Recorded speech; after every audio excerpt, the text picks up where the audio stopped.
Bismillahirrahmanirrahim. Assalamualaikum warahmatullahi wabarakatuh. Materi kita pada hari ini adalah penginderaan jauh, di mana materi ini merupakan salah satu bagian daripada pengukuran wilayah. Penginderaan jauh adalah suatu ilmu atau seni untuk memperoleh informasi atau data dari suatu objek tanpa harus mengunjungi objek yang bersangkutan.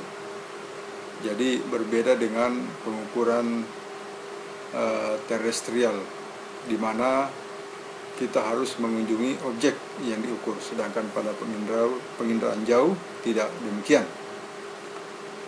Ada dua aspek penting di dalam penginderaan jauh. Yang pertama adalah pada saat kita melakukan akuisisi data, pengumpulan data, dan yang kedua yang merupakan aspek penting pula adalah analisis data, bagaimana mengolah data menjadi suatu informasi. Perlu diketahui bahwa pada saat melakukan remote sensing atau penginderaan jauh, terdapat variasi di dalam proses akuisisi data. Variasi dalam hal ini, variasi yang timbul adalah variasi spektral, spasial, dan variasi temporal.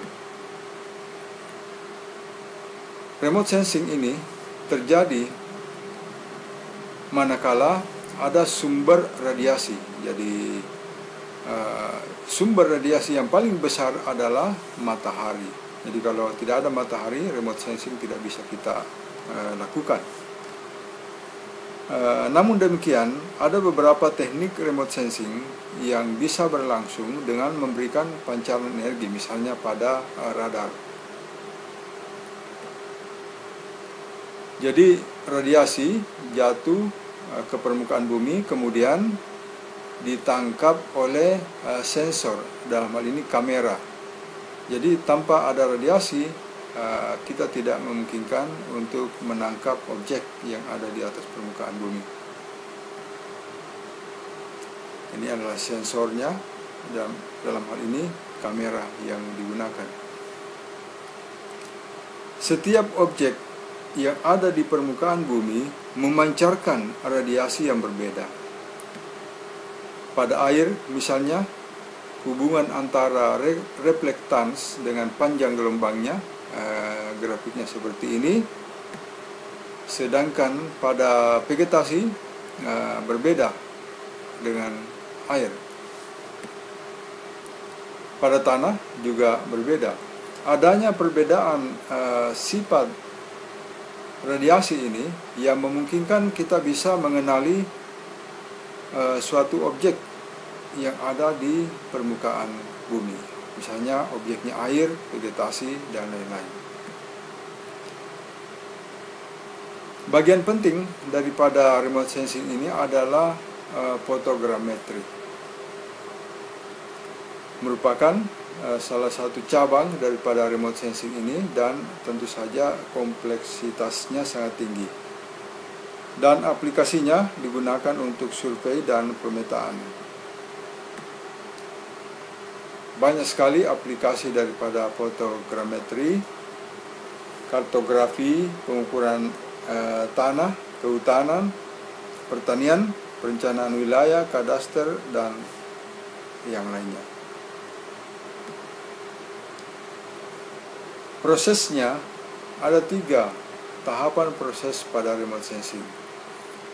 Tahapan elektromagnetik yang berlangsung dengan adanya penangkapan objek karena adanya pancaran radiasi yang dipantulkan oleh objek yang berasal, di mana radiasi ini berasal dari sumber energi, selama ini matahari. Kemudian proses optik dan sensitized material.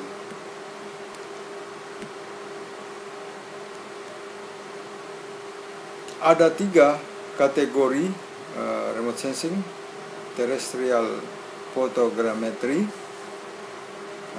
di mana pengambil data masih ada di atas permukaan bumi, misalnya naik pada tempat yang tinggi. Aerial photogrammetry ini menggunakan pesawat terbang, helikopter, balon udara. Kemudian satelit photogrammetry menggunakan pesawat ulang-alik atau menggunakan satelit sebagai wahananya atau yang mengangkut kamera atau sensor.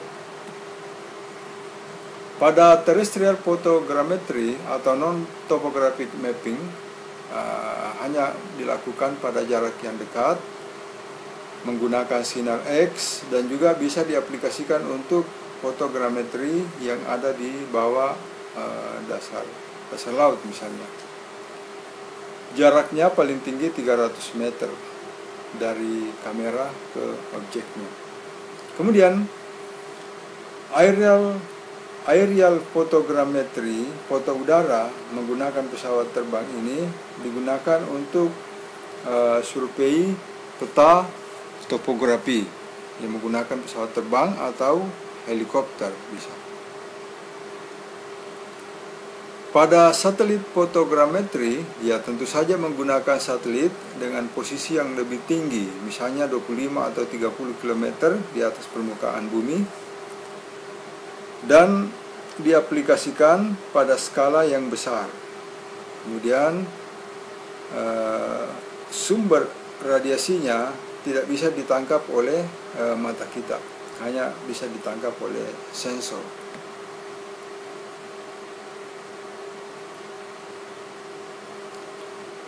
Saya rangkai saja.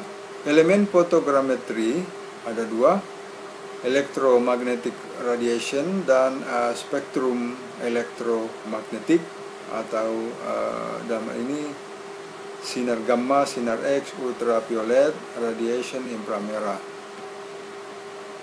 Kemudian cakupannya 0,38 mikrometer sampai 0,69 berupa sinar tampak.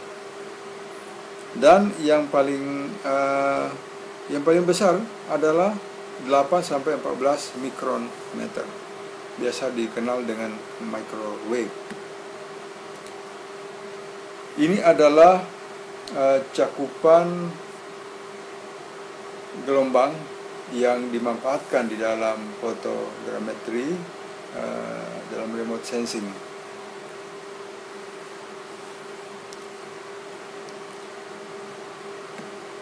Kemudian kita melangkah pada penerbangan. Ada 4 hal yang harus diperhatikan di dalam penerbangan untuk mengambil objek. Yang pertama proyeksi, kemudian perspektifnya, dan perspektif image-nya, dan orthographic projection-nya. Ini yang dimaksud dengan perspektif shift. Ada objeknya dan yang menentukan titik proyeksinya. Kemudian perspektif image, bagaimana merepresentasikan image atau gambar yang ditangkap oleh kamera. Foto udara, prinsip foto udara adalah pada yang menggunakan prinsip bayangan positif. Titik fokusnya ada di belakang perspektif objeknya. Sedangkan pada bayangan negatif berada pada di antara perspektif objek dengan perspektif shiftnya. Lensa objektif ini pada bayangan negatif, pembentukan bayangan negatif. Kemudian di dalam penerbangan untuk mengambil gambar dikenal ada yang namanya pasangan stereo.